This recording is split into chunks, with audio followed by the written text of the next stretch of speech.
on talenthouse.com, I kept seeing tons of movie stars and music stars and other kinds of stars being interacted with by thousands of their fans. And I wanted to learn a little bit more about it, and that's what we're doing right now.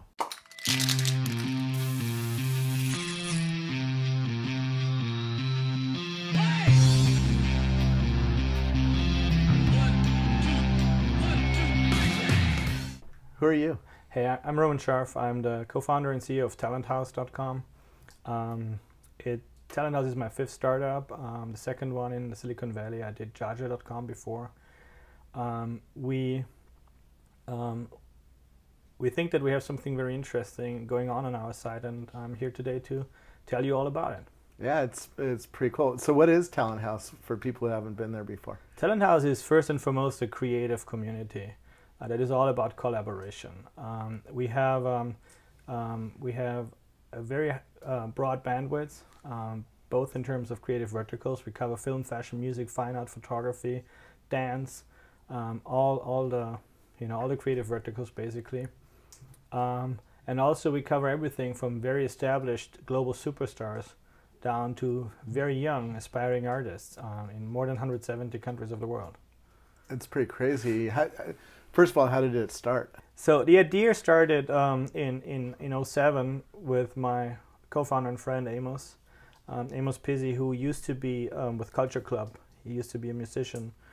And later in his career, he moved to the advertising space. He worked at Saatchi & Saatchi. And they did a lot of projects to connect brands with urban kids. And in one of these projects, they actually casted the first girl band ever. And it was a huge success for the brand sponsor, for the agency. They had some chart hits in the UK and so on. But at some point, one of the girls just ran away. She was gone. And most of their stuff at that time happened on MySpace. Sounds weird, saying this now, but back in the day, everything happened on MySpace. And Amos's reaction on having just lost one band member was very interesting. He put up a post saying that the band member is gone, and he put up another post saying that they're looking for a new band member. So within 2 weeks, 25,000 girls wanted to be that band member. And it occurred to him that this is kind of dynamite because it's engaging. It's about real things, real opportunity. There's a lot of emotion. It spreads out very virally, and it's a good playground for brands to be involved. And so in March 2009, I took over Talenthouse. I, rebuilt it from scratch. We only took the name and the icon from the previous attempt. Yep. We launched in November 2009, and between November 2009 and end of last year, we kind of found the sweet spot. We launched a lot of these projects, a lot of, you could say, life-changing opportunities. We had people from Naomi Campbell to Rihanna. We had brands from Adidas to Nokia involved. Wow. It was almost 100 projects in the first year. All of them, most of them, happened in a different generation of the platform. We tweaked, we tried, we improved. We started with on-the-screen voting for entries.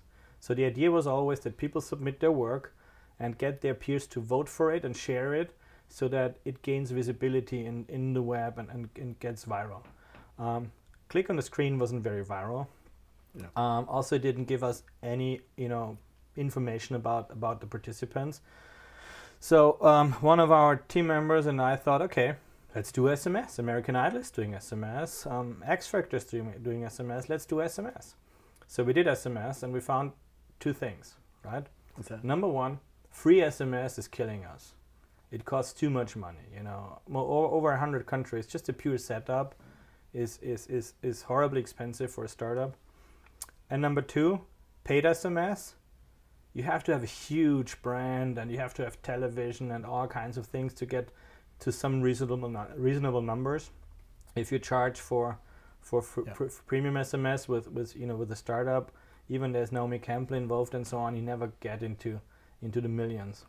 Yeah, American Idol had paid for a while. Now I think it's free, right? Yeah, they changed because they're also interested in more votes than in income. They get the income through sponsorships, and it's a lot more money that they could possibly make through the SMS. And we figured out the same thing. But I was excited about the social web and where everything is going. So I felt the natural environment for us to solve the problem is the social web. So before Facebook launched the like button, before the API got all these features, we kind of built our own Facebook like, and we called it Facebook Vote. Yeah. And what it did is you press a button and it posts a wall post that says, you know, Robert just voted for Roman to work with Kylie Minogue, and all your friends would see it. And it was clear, you know, this is this phenomenon about startups. If you do something right, you realize within hours or days that you're doing it right. So because you start seeing so it the travel. first project with Facebook voting just started flying in terms of virality and so on. So over the second half of 2010, Facebook improved the API. We improved our execution, our you know, a lot of fine tuning. We do A/B testing on what we show on the walls. So if a kid in LA casts a vote, or somebody here in Menlo Park or Palo Alto casts a vote, it would probably use different language, because it's going to be, you know, in the LA framework, other language is going to be popular than in the Palo Alto framework. Yeah. And we're testing this out, and you know, we are very attentive to detail to increase virality. We are already receiving 2.8 clicks for each Facebook impression that we trigger on our system. Wow. Which is a proof point, right? What are some of the tricks you use to increase virality? 'Cause that's well, always yeah, we encourage comments. All our projects are ultimately designed to give someone a break, to get someone in front of opportunity that he would normally not have. Yeah. So you're almost like the Quora for musicians and artists and yeah, it has people. elements. It is something that is part of the social web, right? If you don't connect into that energy, I think you're missing something. Yeah. Take me around the site as a new user. What would I see? You would basically see the featured opportunities. That's projects that we promote on our landing page and on the different vertical subpages. We're typically doing 10 new projects a week right now. It's up from 5 or 10 a month to, Give me to 10 a week. some examples of things. We're currently hosting a Deadmau5, the most popular DJ in the world. We are hosting Brad Ratner. He turned out to be a fan. He's launched 5 projects on the same day. He's looking for an assistant director that we had to call production assistant for union reasons in Los Angeles. But what it really is an assistant director. And he says in the video, sit on the director's seat next to me. So it's an assistant director. It's an actor for a feature film in a supporting role.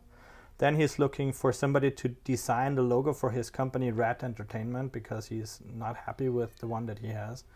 And then he's working with Treats Magazine, which is a new, you know, kind of lifestyle coffee table book kind of magazine in the fashion space out of LA. And for the photo shoot for one of the issues that is coming up, he is looking for an assistant photographer and a model. It's 5 opportunities that are designed to potentially give someone a break and get people into Hollywood. Hollywood is more fenced off than most other parts of the entertainment industry. Now, is this something I could do? Could I have a project for people, or is it only for big stars? I guess you could participate in a filmmaker project or something like that. We are trying to address creatives who consider themselves creatives in the respective vertical. I'm not going to judge, are you a filmmaker or not? Are you a musician or not? You have to judge for yourself. Yeah. But we're definitely not catering to the consumer. The consumer in Talenthouse is the audience. It's the social audience. So we're often compared with crowdsourcing companies. Crowdsourcing companies have 2 stakeholders, 2 groups involved. The companies who issue projects, yeah, the hosts, and the artists who submit work. Yeah. It's a 2-dimensional situation. They all consider themselves destinations, so everything they do happens on their, you know, main website. The average of these crowdsourcing projects gets 100 submissions, and the average has $200, $300, $500 exchanging hands between the host and the winner. It leaves behind 99 losers every single time. Interesting. Talenthouse is, of course, designed to create a winner and to give this one kid a potential break. But the beauty is, since we're adding the social layer to it, some kind of third dimension to the whole process, we leave everyone behind in a win situation, because every single participant, like Steve Bishop, gains in average 80% uplift in the number of reach. So we are logging in Facebook friends, Twitter followers, and Talenthouse supporters the day somebody submits to a project. Yeah. And we're comparing it with the same numbers when the project is over. We get an 80% average uplift. So if we have 1,500 or 2,000 participants, we're not creating 1,999 losers. Yeah. We're creating one big winner who gets to work with Brad Ratner or someone else. But then we're giving 1,999 other people a huge uplift in their social reach. And I believe that social reach is key. You know, whatever you are, a photographer, a model, a filmmaker, a photographer, a fashion designer, a dancer, a performer in whatever shape or form, if you don't build your audience, it's very unlikely you're going to succeed in the future. Yeah, that's true. So 4 or 5 Talenthouse projects gives you 10 times more reach. Yeah. And the translation for 10 times more reach in Talenthouse language is 10 times more opportunity. No, that makes sense. What's your business model? How are you guys going to make money? We have basically 3 types of projects. The clear-cut case is the brand projects. Yeah. So if Adidas, Nokia, or you know, we have strollers now, Bugaboo. I'm not sure if you're familiar with them, but all the parents are usually familiar with Bugaboo. So brands pay a fee, and the fee is basically a fee for the reach that we generate, not for the creative output that comes out of it. The winners get money, the winners get jobs, the winners get opportunities in terms of reach and industry access. We get a fee for, you know, preparing this and, you know, building out the platform and providing the infrastructure. Makes sense. How is it growing? It is growing very, very nicely. I think we're still too early to release, you know, those kind of Silicon Valley style numbers that everybody's hunting for. But we grew from 100,000 to 500,000 members in the last 4 months. That's pretty nice. It's not Instagram yet, but it's pretty nice. Yeah, we're seeing up to 10 projects a week now. Our forecast on the statistics that we see is that with 50 projects a week, we would have the traffic that Twitter has. Yeah. This puts things into perspective. Yeah, but let me tell you the other 2 types of projects. So the second type is projects where artists are the hosts. Yeah. So we are on those projects, established artists are the hosts. In those cases, we either collect a fee from their representatives, their record label, their film company, their management company, the television network, or whoever is representing that artist. Or we are going after a sponsor together, like Lady Gaga. We had Lady Gaga with Virgin Mobile. We had Rihanna with Nokia. So the business model there is we share the sponsorship money that is being raised. And from this model, we kind of came up with a business model for our long tail business. Yeah. We're already in private beta where young artists can start hosting their own projects. Right. You know, the guy who did not win in a big project, a music producer who wanted to work with Ryan Leslie on an album for Macy Gray, he did not make it, but he loved Talenthouse. So, you know, he was part of the closed beta group where he put up his own project. I'm Michael Miller. I'm a young music producer in Indianapolis. I have a studio. I invite musicians to submit their tracks. One of you will come to my studio. We will spend a day recording your song properly, professionally. I'm your producer. And then we put it up on iTunes. He got 1,800 artists submit their tracks. So if you think that there's not one Michael Miller in the world, but millions and millions of Michael Millers, and you have this as one ingredient, and in the other ingredient you have a proven business model that brands are interested in sponsoring these activities on a large scale, you can make it up. You know, yeah. Theoretically, we can chop it down to all little projects, allow local small businesses up to global giant corporations to sponsor opportunities of a scale that suits them. Very cool. And that's it.